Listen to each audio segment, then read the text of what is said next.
How often do you pray? How many hours or minutes do you spend in prayer? What are you praying about? When you pray, ano ang nilalaman ng iyong panalangin? What is it that motivates you to pray above anything else? Like, you would be more than willing to let go of some activities and things in your daily schedule just because you just want to pray. How often do you pray? Does suffering motivate you to pray? Heartaches. How about needs? Problems. How about challenge? Do those things motivate you to pray? Or what is possibly hindering you the most in praying? What is keeping you from not praying like you should? Is it busyness? Pastor, I'm too busy. I don't have time to pray. I have a lot of paperwork to do. I don't have time to pray. Pastor, I have to wake up early in the morning and cook, prepare for my kids. I don't have time to pray. Is it busyness? Is it lack of faith that's keeping you from praying? Is it discouragement? Like, sabi mo, I tried it. I prayed many times. I did. But it didn't work. Nagpray ako, may pinagpray ako, pero parang hindi ito nagkatotoo, hindi nangyari. Or probably is it a sin in your life that is hindering you from praying?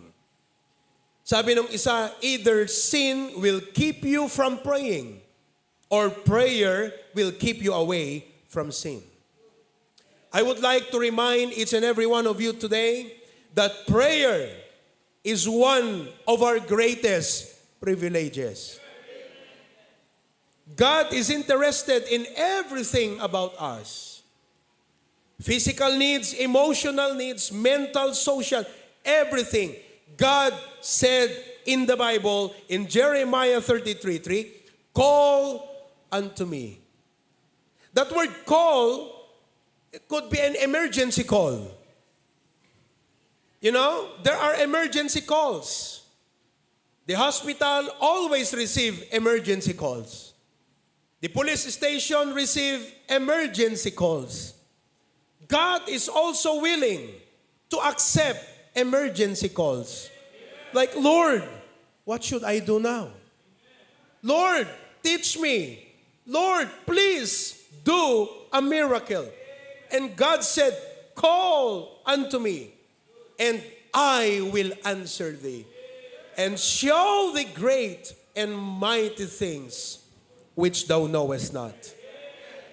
Through prayer, we can have life at its best, even in the most difficult and even in the bad times of our lives.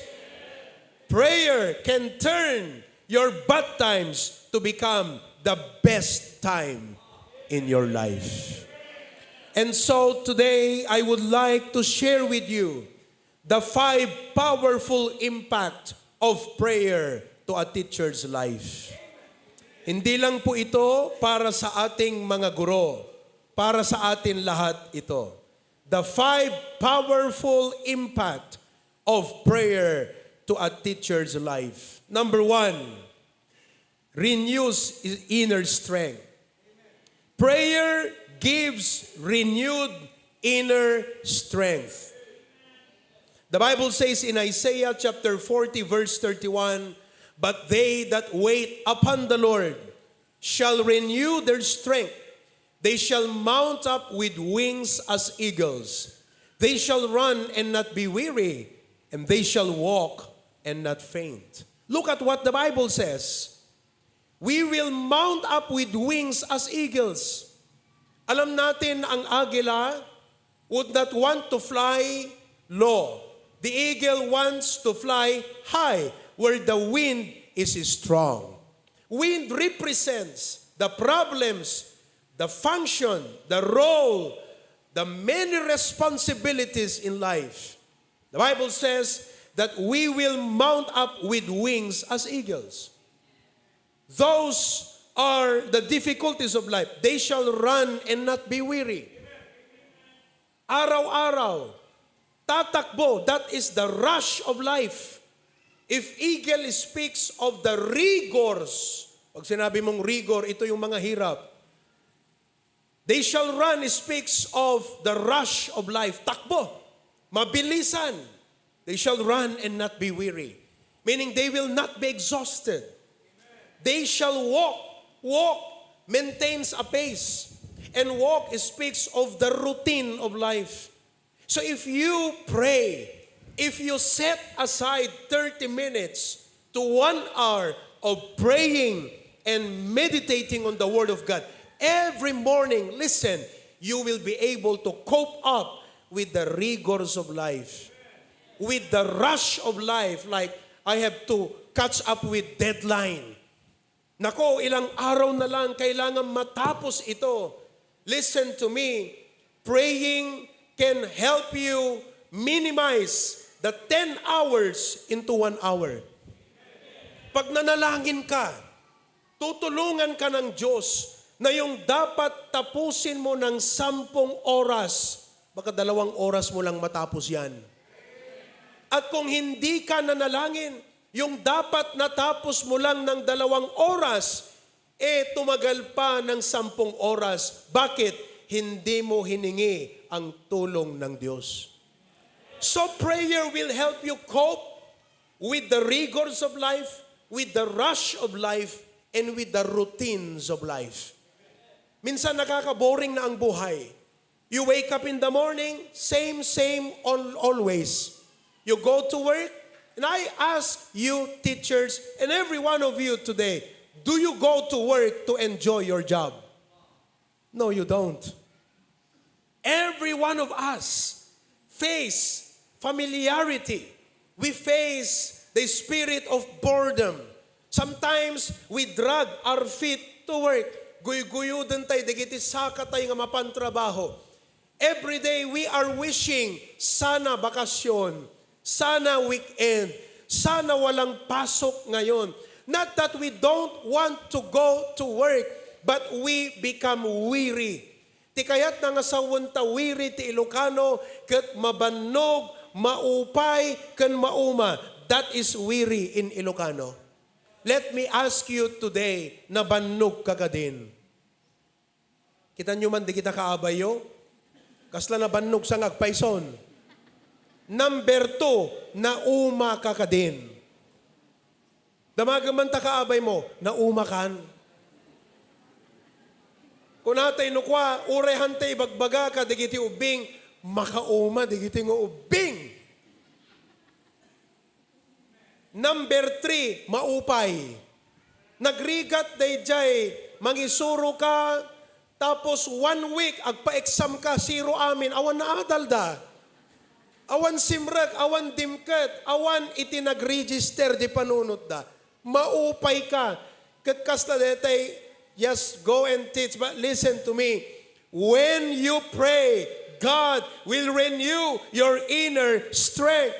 God will give you a renewed energy. He will refuel your zeal, your vibrance. That's what prayer does.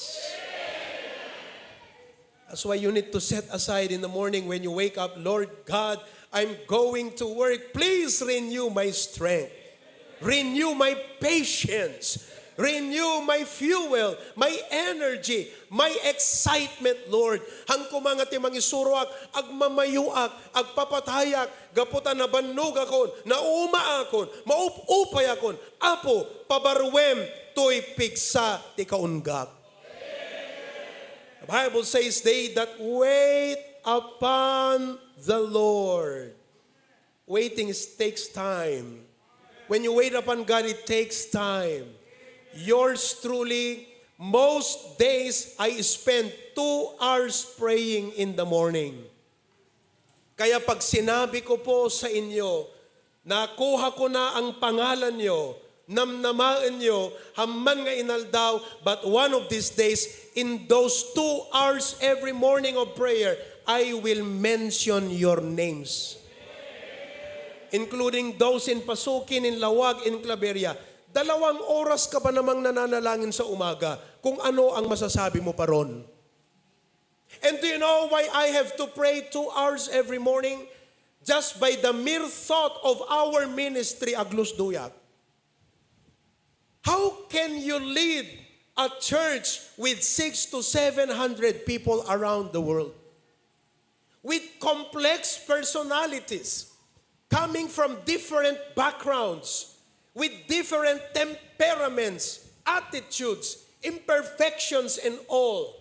Sabi nila, Pastor, ang laki ng church mo. Ang sagot ko, ganyan kalaki ang problema ko. And you know, I cannot fail my God. I have to perform my duty well, na sinapataak iti apo, nga nangayab kanyak, nga mangtendar kadayti nga ministry. On my own, I have nothing to offer. There is not so much good in me to offer to the church and to the community and even perhaps to our country. Only from God, the grace of God every day. Kung kayo po ay 40, 50 ang estudyante nyo, absorbe, araw-araw yan. At sa akin, 600, 700 na katao. And unless I pray, I fail. My victory, my success is dependent to the strength of my prayer life. My public life depends upon my private time with God. So I advocate and I share with you today, spend at least 30 minutes in the morning. When you wake up, you talk to God about your life, your family, and one after the other, sabihin mo sa Panginoon ang pangalan ng iyong mga pupil, ng iyong mga estudyante. Panginoon, deti apo, ni Obadaya, nakatangtang kanti ulo na apo. Deti apo, ni Lucas, ay, dagayim Lucas tayo, ni Sebadaya, ni Sebadaya apo, 3 days in. Ngay sursurok tayo mat aging gatahan na makakatch up, nagrigat apo. And I lose heart to teach. I lose my creativity to think. Because inside me, I am down and drained and drubbed. Lord, please renew my strength. And every day will become like a new day. Do you know why? Because the Bible says, His mercies are new every morning. Prayer gives us the courage to face difficult tasks. That is the first impact of prayer. Secondly, the second powerful impact of prayer to a teacher's life and to all of us, prayer provides wisdom and guidance. Prayer provides wisdom and guidance. Let us acknowledge that even the best and the most intelligent brain has its own limitation. We all have our flaws. Even mechanics and system invented by men, may problema yan. Prayer acknowledges that there is an all-knowing God who is the source of good and perfect wisdom, that without Him, we are nothing. Tatandaan niyo po lagi na kung wala tayo, Diyos pa rin siya. Pero pag wala siya, ay wala na tayo. The Bible says in James 1:5, if any of you lack, sino kada kay ti awang kwarta na ita?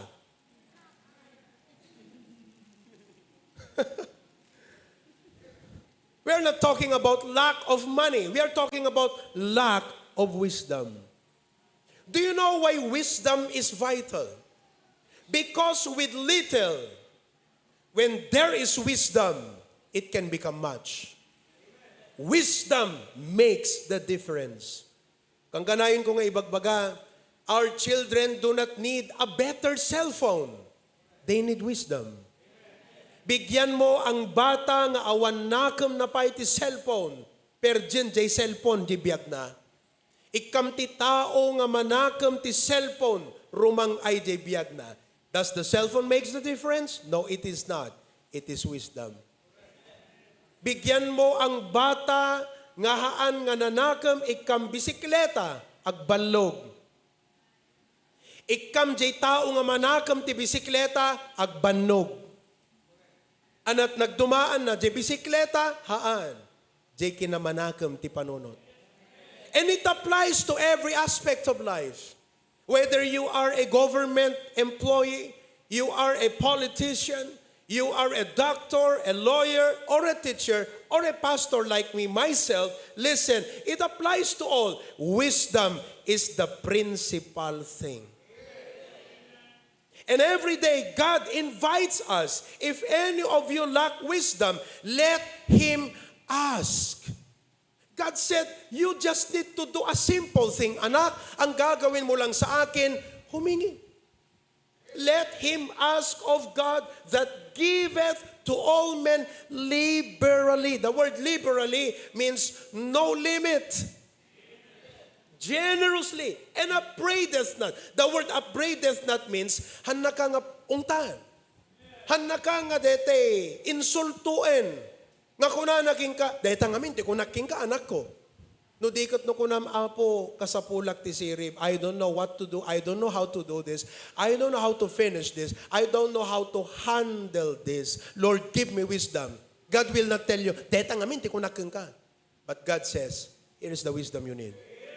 Upbraideth not, and it shall be given him. Prayer will be the source of guidance, helping teachers make decisions about your curriculum, your teaching methods, your classroom management. It can offer clarity even in complex situations. That's wisdom, and it is available for God's disposal. All you do is to pray. Prayer can also foster empathy and compassion in teachers, helping them better understand their students' need, concern, leading to a more effective teaching and mentorship. That's wisdom. Who among of you need wisdom? Every day, you have to ask God for wisdom. Third, not only that prayer renews strength, but prayer gives wisdom and guidance, but thirdly, prayer gives spiritual growth. Prayer gives spiritual growth. Listen to me. The most important aspect in your life, which you cannot live without, is your spiritual life.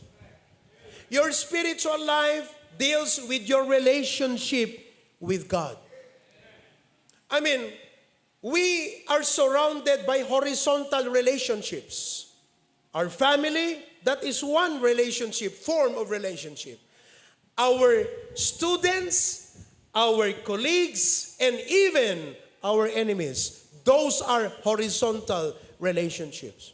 The only way that you could handle these things is your vertical relationship, your spiritual life with God. That's why a spiritually poor person is a truly poor person. Ang tao na walang espiritualidad sa kanyang buhay, kahit may pera, kahit may degree, kahit maraming alam, siya po ay dukha sa harapan ng Diyos. You cannot afford to be spiritually bankrupt. You cannot afford to be biblically illiterate. You cannot afford to not know God's will. Listen to me. Your life must be under God's signal. I want you to know today that even na ako po'y nakatayo rito, I have men in the place who are just looking at me all the time, waiting for my signal. Pag sinabi ko dyan, bagkatom detan, bagkatom na ka. They're waiting for my signal. In other words, the effectiveness and the success of their function depends on how good and how alert they are in looking to my signal. At tatandaan niyo po, ang ating tagumpay sa buhay nakasalalay sa signal ng Diyos sapagkat gusto niyo mang maunawan o hindi. It is God who commands the blessing. Uray sabat-sabatam ni blessing, nuliklikan na ka, hanaumay kang ka. Ngam uray pa'y itarayam ni bendisyon, no insabot iti apo, umay kang ka ni pamendisyon. It is God who commands the blessing. And because it is God who commands the blessing, you've got to establish your relationship with God first and foremost. We live in a world, connection makes the difference. I mean, cell phone is a connection, and it makes a difference. In the workplace, connection makes the difference. Uray sikat, di may ka sangag gasot, JP, lano, the connection mo, sikat maala. Connection is wealth. It's another form of wealth. Connection makes the difference. And listen to me, all of these are human connections. Nothing compared to our connection with God. And listen to me, prayer moves the hand that moves the world. Prayer moves the hand that moves the world. That's why prayer gives you spiritual growth. We grow closer to God. Listen, prayer aligns your will to God's will. That's what prayer does. How does that work, Pastor? It works like this. Parang sinabi mo, when you pray, you have to be open to God about your plans and intentions. Like, Lord, adda plano nga ag-take iti kastoy nga seminar or kastoy takayat ko't ma-promote. Lord, planok ti ag-retire into no kastoy. Whatever you intend and plan to do, pray for it. The Bible says, in all thy ways, acknowledge Him, and He shall direct thy paths. Your duty is to stay on track. God will take care of your direction. Kaslatay la train. Napadasan nyo't nagsakay di trainan? Nakasakay J-train at the J-riles. Han na problema, no? Turn left, no? Turn right. Gaputa adda in charge nga manggamulo day J-riles. Sumursurot la J-train ka di J-riles. And do you know what God does when you pray about your plan and about your intents? God arranges your path. And as you stick to Him, you will never miss God's best. Agtalinaad ka lang king kwa na hamon tumamisan, day pagayatan na para kang ka. And with God's will, you can never go wrong. Dadat ka na yung ibagbaga ni Pastor June. No pagayatan ti apo ti surutem, di kan tupulos agbidot agkamali, kan awan pagbabawyam. C.S. Lewis said, prayer doesn't change God, it changes me. No nagkararag ka na balbaliwan ni Apo Diyos. No nagkararag ka sikat balbaliwan na. It will change your course and your direction. Prayer gives spiritual growth. Number 4. What else? Ano pa iti maysa nga importante nga banag, ti maysa nga teacher, kan kada tayo amin, nga ti mangsungbat kan ti sungbat na kararag. Number 4, peace of mind. Peace of mind. Do you have peace of mind right now? No aping ahan na makakonsentrate iti daduma kada kayo tay utang yut pampanunutan nyo. Tay kuryente may dagputol no bigat. Dagiti daduma problema ti pampanunutan na. Listen to me, peace of mind is important. When the mind is peaceful, it will be at its best. Nagrigat ti ag-exam kakabsat nga tuliro ta panunot mo, gulong-gulo. Iso nga kung kunami ka, digiti ag-board exam ng may agpakararag, the night before the exam hanggang puypuyat, imasam ti maturog. And during your review, do not review at night because the mind will develop a habit to be alive at night and sleepy in the morning. And the schedule of exam is not night, it's morning. That is why you have to develop the mind at a peaceful pace. Because when the mind is peaceful, it is at its best. And praise the Lord, prayer answers that problem. The Bible says in Philippians 4, 6, and 7, be careful for nothing. The word careful means don't be anxious. Don't be alarmed. Don't be worried. Don't be negatively affected. Everything that's going on in your life, God is in control. And even if things are out of control, God is still on the throne. And as long as God is on the throne, you have nothing to worry. Perhaps you have not heard, or maybe some of you have heard about that boy nga nitatang na ket kapitan ti barko, ket insama na nga nagsakay di barko na, and they were sailing, and while iti katingaan ti baybay, imay iti nakapigpig sa nga bagyo, dagiti alon kasla dua talo palapag nga balay ti katatayag na. And everyone was alarmed. They didn't know what to do. But the boy was in the cabin, sleeping so tight and sweetly. Nakimimas turog di ubing. Kat adaimay nga crew, kat riniing na nga kunana, barok. Nakapigpig sat bagyo, our ship is being tossed here and there. And you are here, sleeping. Kunana di ubing, kunana is my dad on the bridge.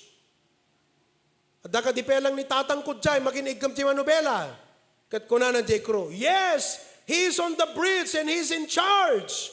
The boy went back to sleep.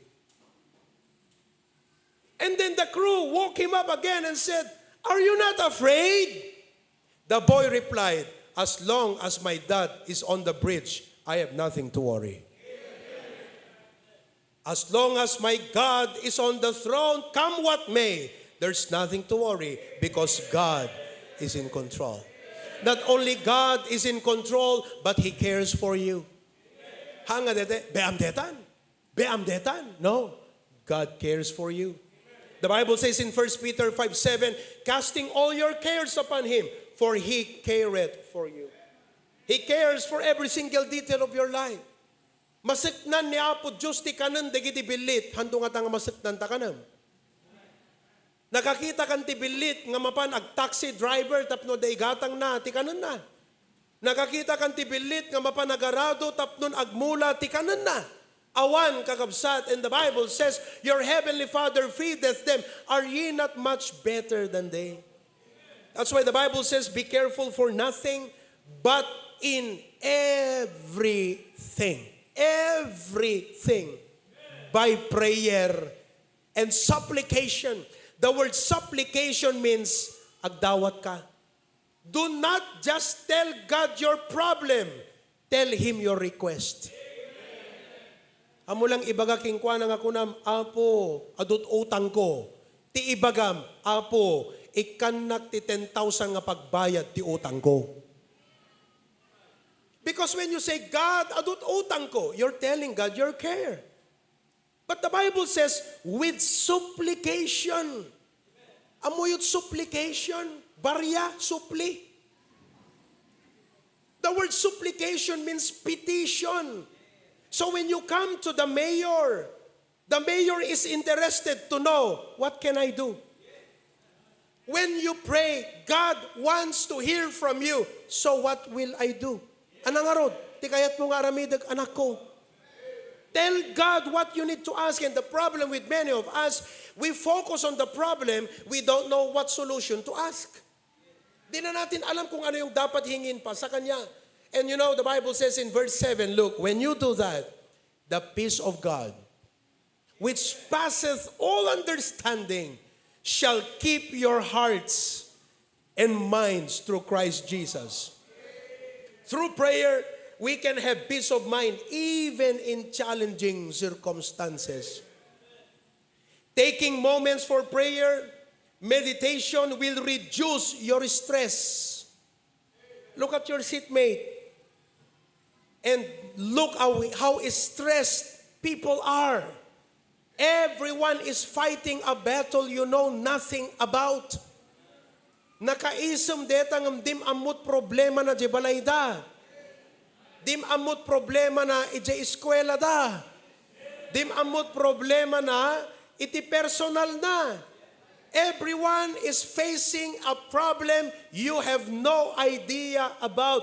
But listen to me, we fight our battles on our knees and God has assured we will win every time. We will win every time. Ang pagagandang sinabi ng 1 Corinthians 15:57, but thanks be unto God which giveth us the victory. The word giveth is on the present possessive tense, which means that God gives us daily victory through Christ Jesus. You can possess that every day. It will allow teachers to be more present and focused in their interaction with the students. Napadasan yung atamot ng timapan agisuro. Ngagsasao kang magtaytayab di panunot mo. You are in front of your student but mentally absent because you are thinking, you are solving a problem in your mind. The Bible says, take it to the Lord. Pour out your heart before Him. Tell God your petition. Agpetisyon ka kini Apo Diyos. Leave it to Him and give the results to Him and go with the peace of God in your heart. No agkararag ka, kita nyo agsublitay jay verse. Kita nyo agsublitay jay verse. Verse 6. Kastoy ti pa nagkararag. Kuna na ijay, be careful for nothing, but in everything by prayer and supplication. Look at the next. With. Okay. No nagkararag kan ko ng Apo Diyos. Daytoy ti problema. Kastoy ko maapo ti kidawagken ka. Kat ita agyaman akon. Uray awampay makitak nga resulta. Ngam agyaman akon Apo ti panang sungbat mo. To'y kararag ko. I-assume mo. No nagyaman ka, na dapat ayaw maaramidan ti Apo. Amen. Oh, kasla ko madamdaman, no awang pagpletem ko na, bro, thank you pa nagilibrem ah. Dapat maaramidan na ta. Nag-thank you ka na eh. Di ba? Nagpahaging ka na with thanksgiving. When you do that, God's peace will keep your heart. Fifth, last but not the least, another important aspect in a teacher's life is not only guidance and wisdom, spiritual growth, peace of mind, not only renewed strength, but also, very important, godly and moral values. Godly and moral values. For some teachers, prayer reinforces their commitment to teaching with integrity, with honesty and ethical principles, serving as a reminder of the positive impact they can have on their students' life.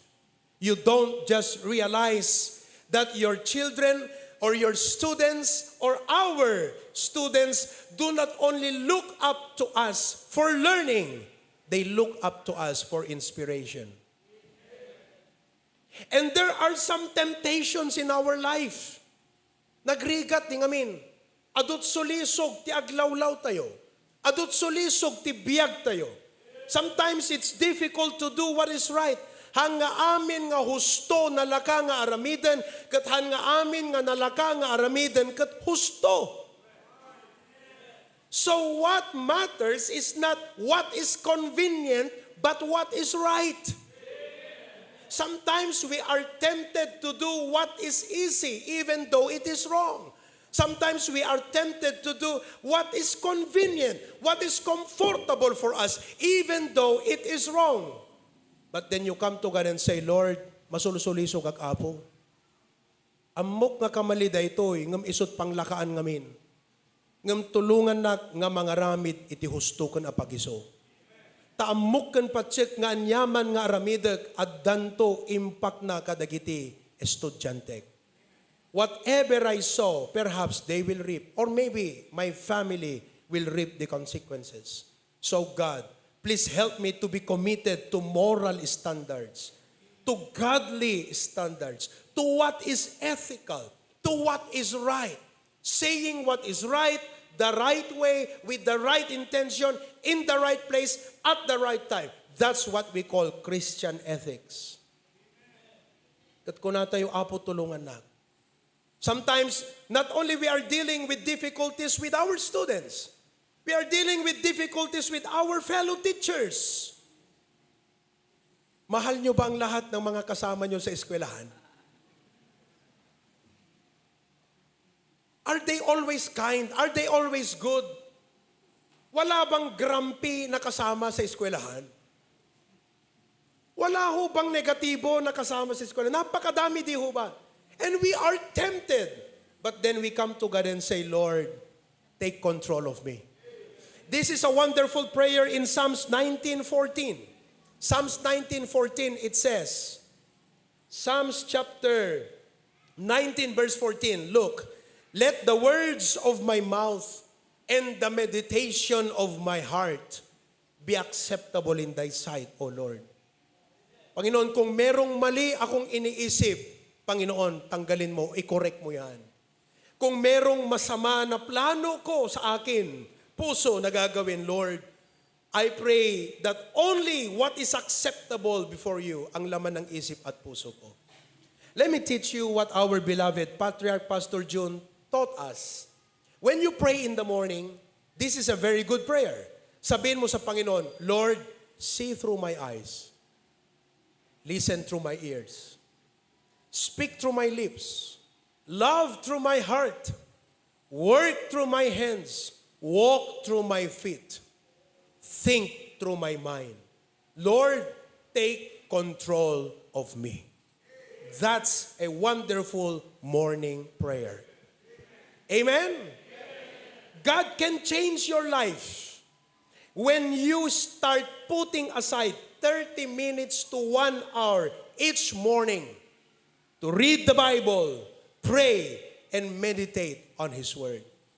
Sa ating pong mga guro at sa lahat ng nanonood at sa inyong lahat, will you promise to God today, sa inyong pag-attend sa HBBC, na ito ang iuuwi ninyong leksyon? Ako ang nagbigay ng leksyon ngayon. And you will be tested. Your exam will be every day. I hope you will pass every day.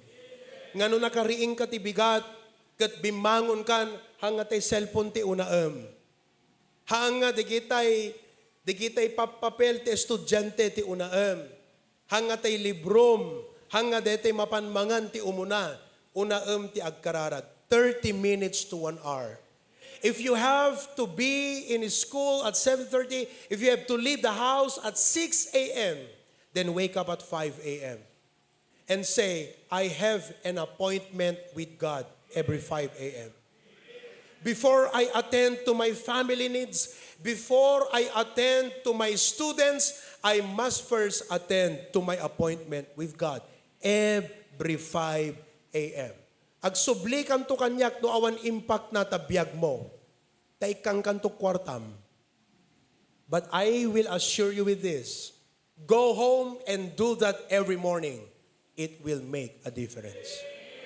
Now, pag galing ka na sa trabaho, matutulog ka na sa gabi, before you finally lay down to rest and regain physical strength, kausapin muli ang Diyos at sabihin mo, Lord, thank you. Thank you for answering my prayer. Thank you for listening to my plea. Thank you for looking at my condition. Give me a good night rest. I'll talk to you again tomorrow. Amen. Prayer will make the difference. Oh, we look forward that we would have teachers like you and the rest of you watching today who will go into the world and make a difference because God is with them. Without God, we are nothing. Amen? I'd like to close with this before I am going to pray. Well, Maraming salamat na kayo ay dumalo sa aming service ngayong umaga.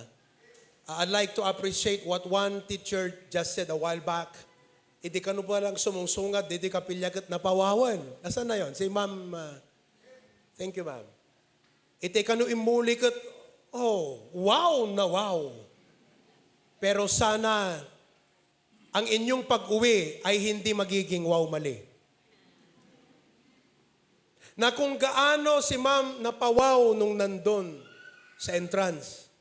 At wow na wow nung nakita niya ito, sana itong aking sasabihin, mas mapapawaw pa kayo. Because of the many things in life, the most important and the greatest gift and blessing is none other but eternal life. Handa kayo mabalin nga palubusan nga agawid. Nga nyo ma'am-ammo ni Apo Jesus nga kas mangisalakan kan manubot. Let me tell you something. The highest and the greatest knowledge is to know Jesus as your Savior.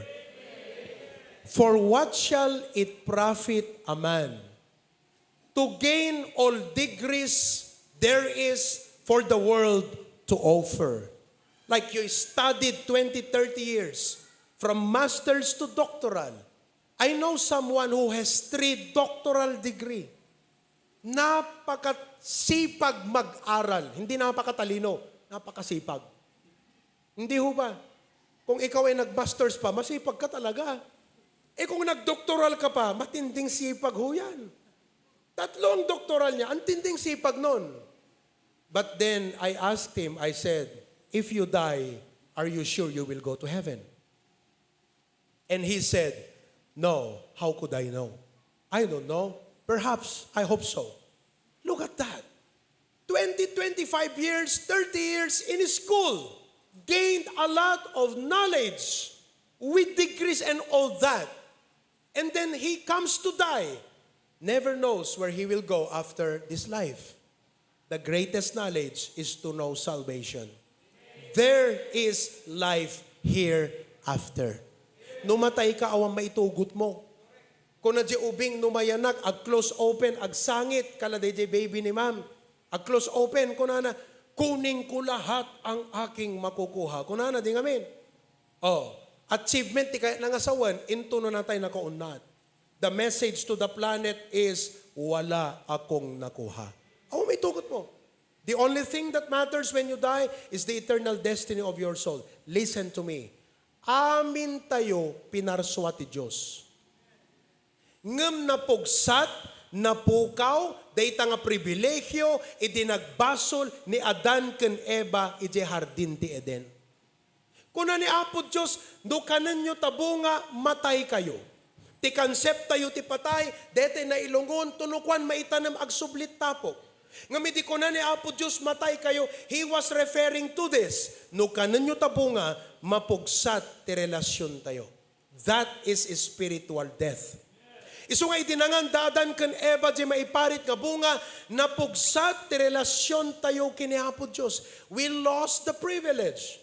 So what you need today is not religion, no di ket pan nakairelasyon kini Apo Diyos. Because if you miss that opportunity in your lifetime, there will be no second chance.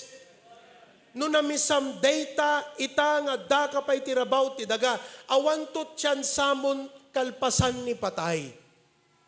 Hamo mabalin nga ibaga kanyak, hanabale pastor, taadamot purgatorio, ilwalwan daktulatan.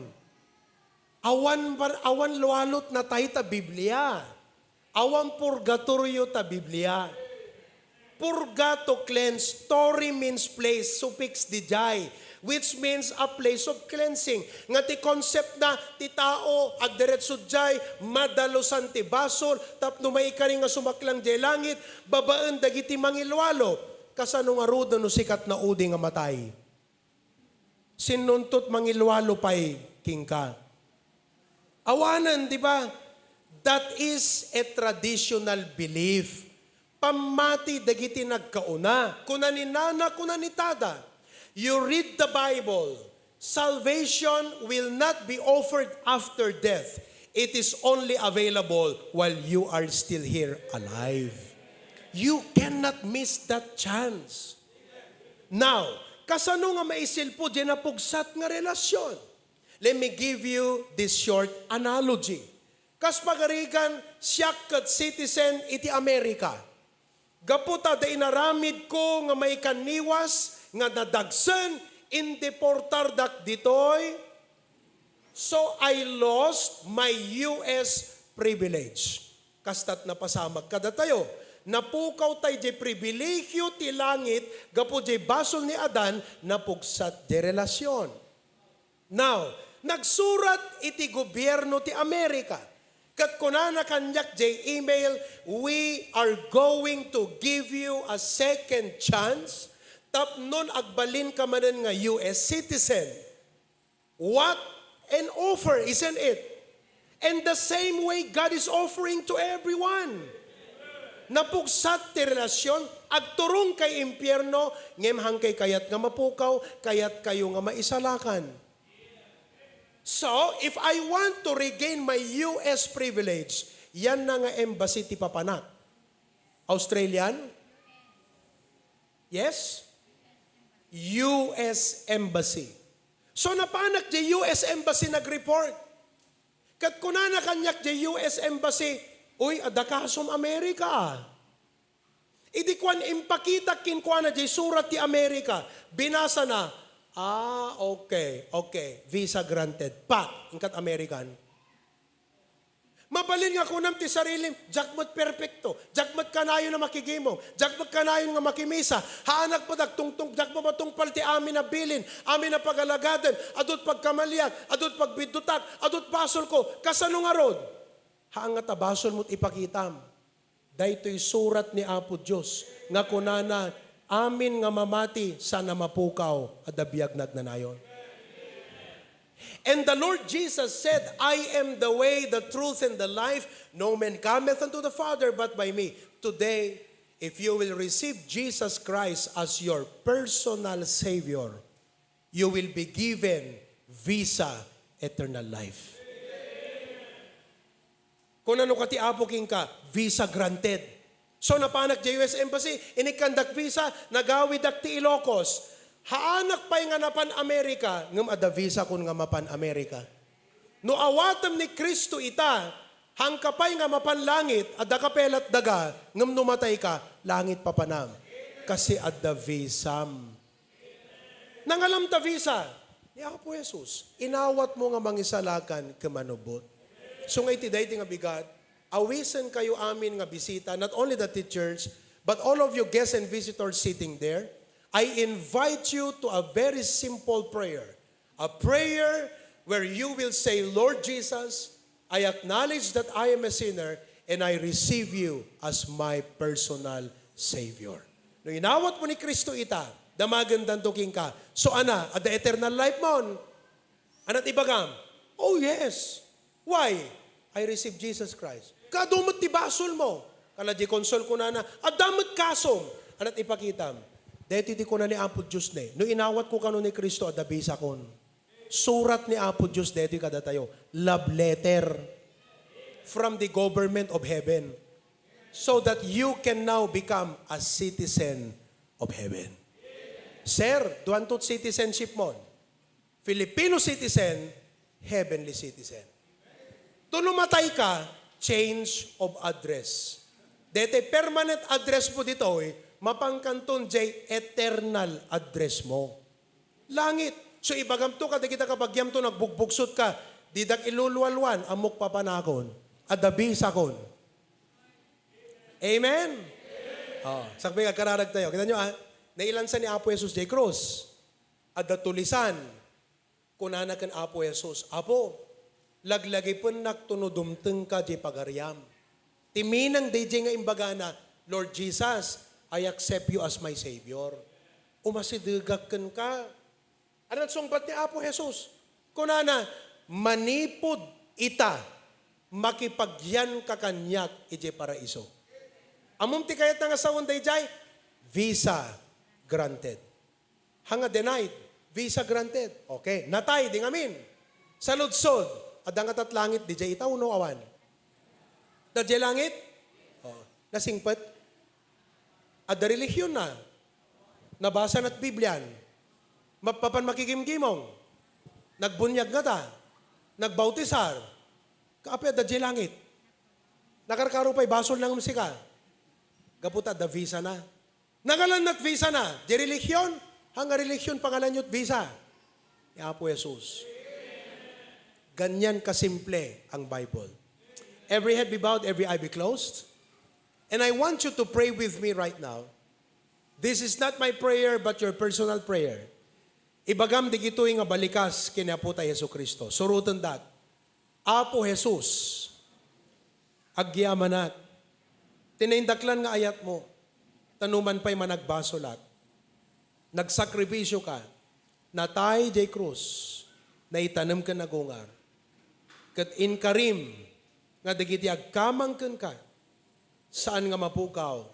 Maddaan biyag ngagnanayon. Itanga ka nito. October 8, 2023. Lord Jesus, I receive you into my life as my personal Savior. Thank you, Jesus, for the gift of eternal life. Amen. Wow. Amom no naawatam di imbagak, mariknam di jayon. At the eternal life yun, no naawampay. At the visa yun, no naawampay. Kaya chut papanan, no naawampay. Ampay lang. Pero at least, at the visa mon.